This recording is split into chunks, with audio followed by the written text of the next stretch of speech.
أهلا وسهلا بكم في القناة.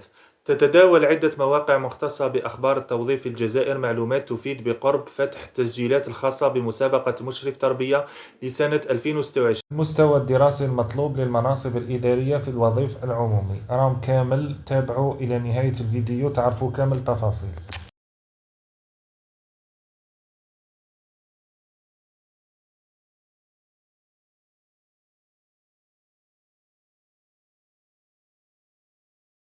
حيث ينتظر أن يتم الإعلان عن التفاصيل الرسمية عبر المنصة الرقمية المخصصة للتوظيف في قطاع التربية خلال الفترة القادمة.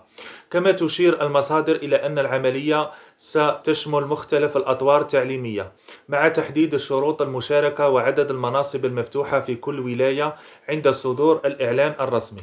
وفي انتظار الإعلان النهائي من وزارة التربية الوطنية، ينصح الراغبون في المشاركة بالتحضير الجيد للمسابقة وتجهيز ملفاتهم الإدارية ومتابعة المستجدات عبر المنصات الرقمية بشكل مستمر.